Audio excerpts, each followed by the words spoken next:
Hello people, we are here today in Download Madrid with Sabaton. We have here Tommy and Parks. Thank you so much for staying here with us, for your time. And well, I think that has been 100 years since the Great War and also 20 years since the beginning of Sabaton. Do you think that this year has been the perfect year for release your album? A new album of Sabaton would have come anyway in 2019. That had nothing to do with, any anniversary at all. We follow a kind of a, when we have toured the world, we have to do another album, and then we can tour the world again. So we were anyway doing that. But the topic to choose, yes, it had to do with the anniversary of the 100 years since the end of World War I. So definitely. It's connected to this. Oh, that's amazing. So album after album, Sabaton has been more or less not the same, but the same genre, all the stuff. But we have seen such an evolution. So tell us, is that such an evolution or the band is more mature? I would say it's a both. Of course you mature with time, but if you release 6 or 7 albums and everyone sounds exactly the same, you have to change the sound. Not like go from heavy metal to black metal, but at least to see that, show the people that we're trying some new things, we're adding some new things. This is something we like from that album that we want to use in that album, and so on. Oh, that's amazing. Important with Sabaton is also that our fans feel that everything that we release is a Sabaton album. You should be loyal. Yeah, that we are okay. So there's a new Sabaton album coming out. Is it gonna sound like Sabaton? Yes, it's gonna sound like Sabaton. Do we evolve? Yes, naturally. We evolve as humans. We evolve as songwriters. We evolve as musicians. So of course it will take little side steps, but the core of Sabaton will remain as it has been for all these years. So related more or less with that question, I think that, for example, AC/DC, Motorhead, a lot of bands has the same philosophy all the time. That really happens with you. Do you think that it works? Yeah, obviously it worked for AC/DC, I think that's, for me at least, I like the bands that have stayed true to their original sound, because that's the sound that I fell in love with. That's what I want them to do. And if there is another great album coming out with new songs that sounds similar as the songs that I used to love or that I really loved since before, it's for me personally, that is the perfect thing. For a band to change and suddenly put out something unexpected, and if I don't like it, not so. Yeah. So the next question I think is gonna be for you. So we are gonna talk about Tommy. Tommy is the new member of the album, and you are a songwriter. You are also guitarist, keyboardist, singer, everything. What is the way that he has been in the new album? I can answer that. No, No, I'm kidding. No, why not? you can do that. Well, okay, fair enough. I feel that I've contributed to this album with, at least one song that I wrote together with Joachim, where I really got my free hands to really use my knowledge put into that song, my kind of songwriting, and since I've been a fan of Sabaton since 2005, when I've been writing music on my own with other bands, Sabaton has always been there. Some songs, some people when they review my old CD say, it's a mix between Sabaton and Halloween, Stratovarius. So to actually write a Sabaton song felt very natural to me, and I think the result turned out great, which is actually kind of fun because some parts are actually things that I've written before but never used. I felt, holy shit, this would fit perfect, and it does. It fit perfect to this Sabaton song. You did as a fan, and then you used in your favorite band. It's amazing. Yeah. It's really nice. Yeah, the first time we met is like 2005. No, yeah, that was on the festival. Yeah. Very nice, and hey guys, can I take a picture with you guys? And they were Really? like, yeah, sure. I took a picture, yeah. And and then we met at on a fest, a party. After party. After a show in 2010, where we started to hang out, drink beer together, and then Joachim starts playing a piano, some Disney songs, and I was like, well, Disney, it's my Do bag. you like Disney? Yeah, of course. Which is your favorite movie? Definitely Beauty and the Beast. You know. Yeah. You know, I love Disney, especially the music so much that I've taken some Disney songs and turn them into Sabaton songs. You know, I take a famous Disney song and I sing it with Sabaton lyrics.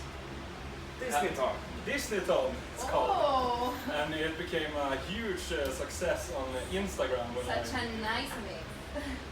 Yeah. So let's talk about Sweden. Sweden is known about the long winters, the such pretty, it's amazing, the educational system and the rich culture there. Do you think that it's an influence for all the bands there? Because all the bands are in heavy metal genres, they are pretty good on that. What do you think about it? I think it's like this. I mean, Sweden has a lot of music, not just in heavy metal. It has a general lot of music. And when it comes to exporting music, Sweden is one of the leading countries in the world, even being so small.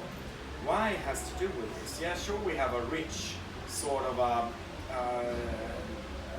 rich history of great music coming out of our country, but also that the country generally is pretty good, allows people to express themselves through culture. This helps a lot, and then I would say also that the average,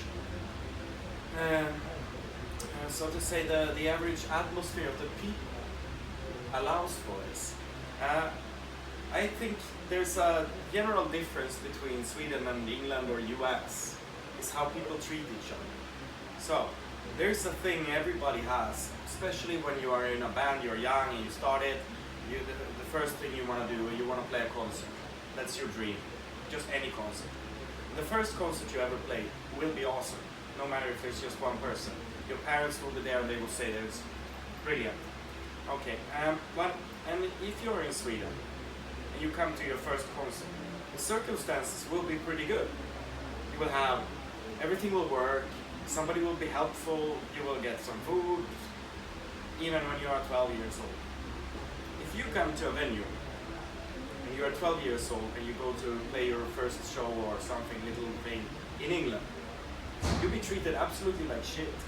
Nothing will work. You will come home that night and think, this was not what I was dreaming of. Well, the people in Sweden come home in the evening or in the day or whatever, they come home after their first show and they will say, this was everything I ever thought it would be. And then one of them will fall off, because a lot of people would not think, they will give up after that first night, because it's not, it wasn't what they were dreaming about. People might discover later as well that it wasn't what they were dreaming about and change, but then they're already on the path. But I think this one really changed a lot. I don't know exactly how it is in every country, but I know Sweden is one of the absolutely best in treating people in general when it comes to this. And this helps. And also in schools as well. I mean, we encourage people to play music in school. You don't have to go, a music school to play. You're obligated to have music once a week from first class. And then, when you go to high school, even though you're not studying music, you can choose once or twice a week to go and study music. We always have, performances on schools where people who plays, they form a band. That helps a lot. Yeah, it helps a lot, and everybody encourage. That's how we all started our first bands, in school. Yeah. That's you start there. Yeah. Your country is so different, but it's amazing. So, and you have your own festival, your own cruise. You even had in something with a video game, a collaboration.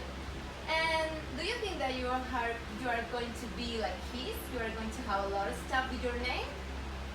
I think that there are so many things that we can do. and it's exciting. To play the shows is the main thing, write songs, this is the main thing.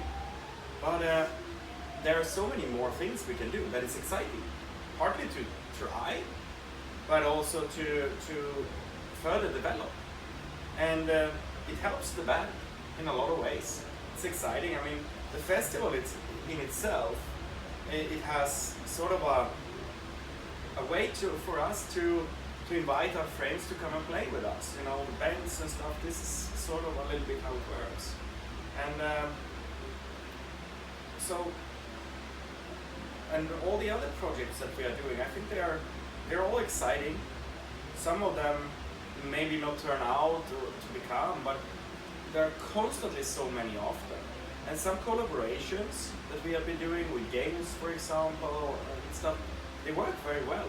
And they give us an opportunity to go into different territories, find new fans, and do something different, which also gives us knowledge that we can use while doing what we normally do. So all of those things, I would say, is for good. And in the future, we will continue to do a lot of different projects with under the name of Sabaton, for sure. So we are going to talk again about education. Here in Spain we have a pirate song that's a poem, and a lot of people just know this poem by a band more than in school. Do you think that you you teach history through your music? Definitely. Yeah, absolutely, and that's been good. I mean, there's been a lot of people coming to us, especially young kids or parents, saying that, yeah, my son knows about World War II thanks to you, or I learned about this by listening to your songs, and especially people listening to our songs and say, what are they singing about? So they Google it and they start learning about the history behind each song, and that it's very common that people come and say this to us. Yeah. And the thing was, okay, they can't really learn history from a song. They can only learn a little bit, or understand a few things from the words, because a song is not that long. If we would tell a whole story what happened in a battle in a song, the song would be very, very long and extremely boring. So the songs are there. I mean, people get an idea what this song is about. But now, since February this year, we have Sabaton History Channel. So now we are properly teaching history. A YouTube channel which have every week a new episode talking about the background behind a song. And together with a great team of skilled researchers, historians, and actors, we get this together to make a really interesting TV show once a week. Really nice. People, because we have everything on internet, so many kids, I want to know about that. So maybe they can have a lot for having a conversation with the teachers or the other kids. For sure, through the Sabaton History Channel, it's possible to learn quite a lot. I will tell you. So the last question, we have heard, that rumors on backstage that's not a rumor. You will be in Spain in a tour, but we know that you will be with Apocalyptica and you will do something together. Is it true? Well, the thing is here that I met Apocalyptica here in Madrid. I came to Madrid for seeing their show and for asking them if they want to join us on tour, and also to do the idea about recording a Sabaton song. So yeah, and we have some ideas how we can also maybe perform that song on the stage and stuff, but it's a little bit too early to talk about it, exactly that. We will reveal the plans at a later time, but the tour will be absolutely brilliant, and Apocalyptica is an awesome band. For anybody who doesn't really know how they sound or think it's gonna be boring because it's gonna be a couple of guys with cellos, they're so wrong. Instrumental is amazing. Yeah, they make it very interesting. So if you do with them, let us know the first time. We're so interested. So thank you so much for this quick interview. We are glad for having here with us. And so, In the winter, we are playing in Madrid and we are playing also in Barcelona, whichever is closest to you, you are welcome. Yeah, everybody's welcome, especially you. So we will see you there. What the fuck is it do? Top of the game, earning the name. They were the dead.